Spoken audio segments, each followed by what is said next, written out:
अस्सलामुअलैकुम दोस्तों, आज हमारी फोटोशॉप की फर्स्ट क्लास है। पिछली एक वीडियो में मैंने आपको बताया था कि अगर आपके कंप्यूटर के अंदर विंडो 10 है या लैपटॉप के अंदर विंडो 10 है तो उसमें आप CS6 फोटोशॉप को कैसे इंस्टॉल कर सकते हैं। उस वीडियो में मैंने आपको बकायदा बता दिया था, फुल गाइड कर दिया था। उम्मीद है कि आप सब ने फोटोशॉप को इंस्टॉल कर दिया होगा। हमारा ये कोर्स बिगिनर के लिए है, जो बिल्कुल भी फोटोशॉप के बारे में नहीं जानते उनके लिए है। ज्यादा उनके ऊपर तवज्जो दी जाएगी और बाकी जो एक्सपर्ट है, इंटरमीडिएट है, उनके ऊपर भी तवज्जो दी जाएगी कि वो अपनी स्किल को कैसे बेहतर बना सकते हैं मेरी इस वीडियो को देख के। तो आज की इस वीडियो में मैं आपको बताऊंगा कि फोटोशॉप के अंदर जो उसकी फर्स्ट स्क्रीन है, जो फोटोशॉप को ओपन करते हैं तो जो सबसे पहले हमें शो होती है कि उसको क्या क्या उसके नाम है, उसको हम कैसे कैसे यूज करेंगे और कौन सी चीजें ऐसी होंगी जो हमें सबसे ज्यादा काम में आएंगी और बात कौन सी ऐसी चीजें होंगी जिनकी हमें बहुत कम जरूरत पड़ेगी। अगर आप किसी पेंटर के पास जाते हैं अपनी गाड़ी को पेंट करने के लिए तो उसके पास कुछ टूल्स होते हैं, कुछ और चीजें होती हैं, उसके ऊपर वो काम करता है, फिर आपकी गाड़ी को पेंट करता है। इसी तरह आपके पास जब कोई पिक्चर आती है या आप किसी पिक्चर के ऊपर काम करने वाले होते हैं तो आपको सबसे पहले इन चीजों की जरूरत होती है, जो उसको मैं बताऊंगा कि जो आप सामने वाले पेज पे रखिए। ज्यादातर फोटो एडिटिंग में वही चीजें काम आती हैं। ऐसे तो पूरा फोटोशॉप ही प्रोफेशनल है, इसको सारा ही काम में आता है, लेकिन कुछ चीजें ऐसी हैं जो 95% बल्कि 99% इस्तेमाल होती हैं और कुछ ऐसी हैं जो 40%, 30%, 20 इस तरह जितनी भी रेंज में रहेंगी मैं आपको बताऊंगा कि किस चीज को आपने सबसे पहले वाले पेज पे रखना है और किस चीज को आपने बैक पेज पे रखना है। तो इसके लिए चलते हैं कंप्यूटर की स्क्रीन पर और वहां जाके देखते हैं। दोस्तों, ये मेरे सामने फोटोशॉप ओपन हुआ है। इसके ऊपर सबसे पहले जब आप फोटोशॉप को ओपन करेंगे ये स्क्रीन आएगी। फोटोशॉप CS6 में सबसे पहले ये स्क्रीन शो होती है। इसमें ऊपर सबसे पहले ये आप ये देख सकते हैं, फाइल, एडिट, इमेज, ये तमाम ये जो लेयर है ऊपर वाली इसको बोलते हैं मेन्यू। इनको बोलते हैं मेन्यू। ये फोटोशॉप के ऊपर मेन्यू है। अब ये मेन्यू के ऊपर जैसे ही हम जाते हैं तो नीचे एक पूरी लिस्ट ओपन होके आ जाती है। इस लिस्ट में हम नीचे जाएंगे तो बात चीजों के सब मेन्यू है। एक मेन्यू के ऊपर हम जाएंगे तो उसके आगे मेन्यू खुल के उसकी एक और लिस्ट आएगी, तो ये इसका सब मेन्यू कहलाएगा। ये ऊपर मेन्यू शो है और बात तो अभी ये हिडन भी आ रहे हैं। जैसे हम न्यू पे जाएंगे, हिडन है, स्टाइल तो अभी ओपन है। ऐसे ही पास ये वेक्टर्स, अब इमेज में जाते हैं, मॉडल, एडजस्टमेंट, ये सारी हिडन है। ये क्यों हिडन आ रही है? क्योंकि अभी हमने एक न्यू पेज ओपन नहीं किया, हमने एक नया पेज अपना काम शुरू करने वाला नहीं किया। ये फर्स्ट पेज है। तो इसके साथ इस साइड पे ये टूल बार है, ये जिसको मैंने अभी उठा के बाहर लाया, इसको बोलते हैं टूल बार। अगर आपसे ये उठा के बाहर आ गया अचानक तो आपको बिल्कुल परेशान नहीं होना। इसको वापस लेके जाएंगे और वहीं रख देंगे वापस ऐसे। जब ये ब्लू ब्लू शो होने लगेगा इसके ऊपर रखेंगे तो ये उस वक्त फिक्स हो जाएगा अपनी जगह पे फिक्स। अगर मिसाल के तौर पर आपने इसको बाहर लाए हैं इसको, तो अचानक आपसे ये क्रॉस हो गया है, कटिंग हो गई है, तो फिर आप क्या करेंगे? तो इसके लिए बिल्कुल परेशानी की बिल्कुल बात नहीं है। सबसे पहले आपने जाना है विंडोज में। विंडोज में जाने के बाद आपने नीचे आना है। नीचे आके देखना है हमारे टूल्स नहीं है, तो हम टूल्स के ऊपर क्लिक करेंगे तो वो वापस आ जाएंगे। अब वापस आ गए, इसको दोबारा वहां ले जाएंगे। ये टूल्स है, इसकी सबसे ज्यादा हमें जरूरत पड़ती है। 100% तो हमें टूल्स की जरूरत पड़ती है। ये हमारे फर्स्ट पेज पे है। इस तरह मुख्तलिफ है, ये एसेंशियल और भी बहुत चीजें होती हैं। इसके अलावा ये नीचे वाली ये बार जो है इसको प्रॉपर्टीज बार कहते हैं। जब हम किसी भी टूल के ऊपर क्लिक करेंगे उसकी अपनी प्रॉपर्टीज ओपन होंगी। जैसे मैं सिलेक्शन टूल के ऊपर क्लिक करता हूँ, इस तरह मैं रेजर पे क्लिक करता हूँ, रेजर की अपनी है। पेन टूल के ऊपर करता हूँ, पेन टूल की अपनी प्रॉपर्टीज है। इसी तरह तमाम टूल्स की अपनी प्रॉपर्टीज होंगी। जब आप उनके ऊपर क्लिक करेंगे तो उनकी अपनी प्रॉपर्टीज ओपन होंगी। इसके बाद हम साइड पे आते हैं। राइट साइड पे आपको ये कुछ स्टाइल्स नजर आ रहे हैं।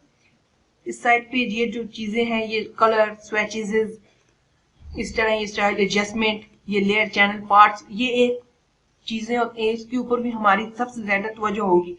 सबसे ज्यादा फोटोशॉप में जो सबसे ज्यादा काम किया जाता है वो लेयर्स के ऊपर किया जाता है, क्योंकि फोटोशॉप जो है एक पिक्सल बेस्ड सॉफ्टवेयर है। हर दफा हमें एक न्यू लेयर लेकर उसके ऊपर काम करना पड़ता है। आपको बिल्कुल भी परेशान होने की जरूरत नहीं है, क्योंकि मैं आपको एक बेसिक से लेकर एडवांस लेवल तक लेके जाऊंगा। आपको बिल्कुल परेशान होने की जरूरत नहीं है। ये आ गई लेयर्स। इसी तरह अगर लेयर का पैनल हमारा गायब हो जाता है, क्रॉस होता है, हम अंदर से विंडोज में जाके इसको ये लेयर्स है दोबारा ला सकते हैं। ये लेयर्स है कलर स्वैचेस एडजस्टमेंट।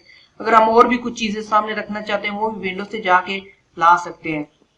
ये तो इसका एक फ्रंट पेज था। और दोस्तों आज इसी साथ ही मैं आपको साथ में ये भी बता देता हूँ कि इसका फाइल कैसे ओपन होगी, न्यू पेज कैसे ओपन होगा, ताकि हम ज्यादा से ज्यादा सीख सकें और अपने स्किल्स को इम्प्रूव कर सकें। तो उसके लिए न्यू पेज ओपन करने के लिए शॉर्टकट भी है, लेकिन आज मैं आपको शॉर्टकट भी बता देता हूँ। Ctrl+N से शॉर्टकट है, उससे भी ओपन हो सकते हैं न्यू पेज, लेकिन हम जाएंगे फाइल के जरिए हम उसको ओपन करेंगे। ये इसकी शॉर्टकट लिखी भी हुई है। न्यू पे क्लिक करते हैं। अब ये हमारे पास एक न्यू डायलॉग बॉक्स जो हुआ है, हमसे पूछता है आपको किस तरह का पेज चाहिए, कितनी उसकी विड्थ होगी, कितनी हाइट होगी, उसके कलर कौन से होंगे, उसका रेजोल्यूशन कितना होगा। ये तमाम चीजें हमें डॉक्यूमेंट से पहले देनी होती है। अगर हम गलती से ना दे सके तो बाद में भी दे सकते हैं, लेकिन पहले दे दें तो ये ज्यादा बेहतर होता है। सबसे पहले ऊपर आ गया ये नेम, हम इसके ऊपर लिख लेते हैं फर्स्ट क्लास। अब नीचे आ गया पेजेस। अगर हम इसके ऊपर किस ऊपर काम कर रहे हैं, अगर हम पेपर्स के ऊपर काम कर रहे हैं, हम या मोबाइल वैन वेब के ऊपर काम कर रहे हैं, या हम किसी को ऐसी कोई चीज बना के दे रहे हैं जो बाद में प्रिंट होनी है A4 साइज पे या A3 साइज पे, या हमें वेबसाइट के लिए काम करना है किसी, और इंस्टाग्राम की ऐसी सोशल पे काम करना है, या प्रिंट मीडिया के लिए काम करना है, उसके लिए हम सिलेक्ट करेंगे।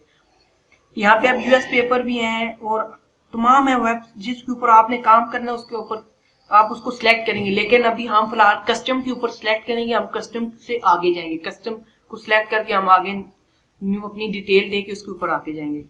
कस्टम के ऊपर आपने क्लिक कर दिया। अब विड्थ और हाइट कितनी होगी, इंचेस में देनी है या आपने इसको सेंटीमीटर मिलीमीटर इस तरह देनी है, या पॉइंट्स में देनी है, पिक्सल में देनी है। आप अब इंचेस में देना चाहते हैं इंचेस में दे सकते हैं इसको क्लिक करके।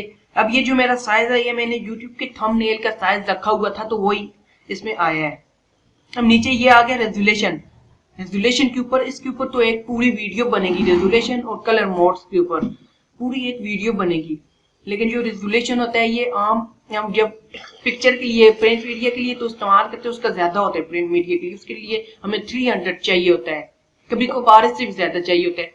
अगर हमने शो कराना है कोई भी चीज आपकी शो होगी स्क्रीन के ऊपर, computer screen, mobile screen, laptop screen, किसी भी स्क्रीन के ऊपर उसको आंखों से देखना है, वो प्रिंट नहीं होगी तो उसका रेजोल्यूशन हमने रखना है 72। इससे ज्यादा भी रख सकते हैं, लेकिन जो उसको इंटरनेशनल इसका साइज रखा गया वो 72 है। तो इसलिए मैंने 72 इसलिए रखा हुआ था, मैंने यूट्यूब के लिए थंबनेल बनाया था, ये उसका साइज रखा हुआ है। इसका भी इंचेस में मैंने साइज दिया है। यहाँ से आप इंचेस, पिक्सल इंचेस और पिक्सल सेंटीमीटर पे सिलेक्ट कर सकते हैं। अब ये कलर मोड, इसके ऊपर भी हमारी एक पूरी वीडियो बनेगी, लेकिन फिर भी मैं आपको बता देता हूँ कंप्यूटर के अंदर दो किस्म के कलर मोड होते हैं। एक तो होता है RGB और एक होता है CMYK। RGB वो कलर होता है जो आपका स्क्रीन के ऊपर शो होता है। जैसे आप किसी भी कंप्यूटर स्क्रीन पे जाते हैं या आपकी टेलीविजन जो है, टेलीविजन स्क्रीन है, वो तुम्हारा सारा काम जो है RGB कलर पे कर रही होती है।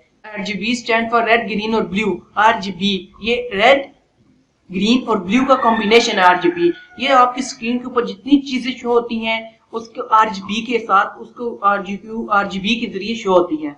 अब दूसरा जो कलर मोड आता है वो है CMYK।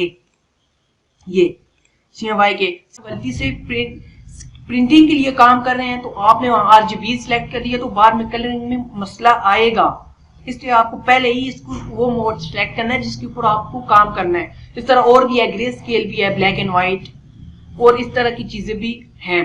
तो ये दो बेसिकली आपके दो कलर मोड है जो काम करते हैं। तो अभी हमने RGB सिलेक्ट करके आगे जाते हैं। अब नीचे है बैकग्राउंड। हम जब पेज उसको सिलेक्ट करेंगे, इसको बोलेंगे तो बैकग्राउंड पेज का कैसे आए, जो एक पेज बन के आएगा उसका पेज का बैकग्राउंड कैसा हो, ब्लैक हो या व्हाइट हो। तो अगर हम कलर खुद से चूज करना चाहते हैं तो वो भी हो सकता है। बैकग्राउंड हमने व्हाइट रखा है तो आगे जाके मैं बताऊंगा कि बैकग्राउंड जो होगा उसका पेज का आएगा वो ब्लैक होगा। इसके नीचे एडवांस में जाएं तो और भी एडवांस में चीजें भी आ रही हैं। तो इसको एडवांस को फिलहाल अभी रहने दें, इसके ऊपर भी हम आगे जाके बात करेंगे डिटेल में। तो ओके पे क्लिक करके हम न्यू डॉक्यूमेंट क्रिएट करते हैं। हमारा एक डॉक्यूमेंट आ गया। क्योंकि इसका साइज बहुत कम है इसलिए ये पीछे बहुत छोटा सा शो हो रहा है, लेकिन इसको जब मैं जूम करता हूं, अब जब इसको मैं स्क्रीन के ऊपर ले आया हूं तो आप देखेंगे तो इसका बैकग्राउंड जो है व्हाइट है। इसका बैकग्राउंड व्हाइट शो हो रहा है क्योंकि हमने वहां पे व्हाइट इसका सिलेक्ट किया था। आज मैंने आपको फर्स्ट पेज से लेकर एक आगे आने तक का तरीका बता दिया है। अब नेक्स्ट से हम बकायदा टूल्स के ऊपर और इसकी लेयर्स के ऊपर और तमाम ऐसी प्रॉपर्टीज जो ज्यादा काम आती हैं उनके ऊपर शुरू करेंगे और हम इसको बेसिक से लेकर एडवांस तक लेकर जाएंगे। तो ठीक है दोस्तों, मिलते हैं नेक्स्ट वीडियो में। आज के लिए इतना ही। खुदा हाफिज।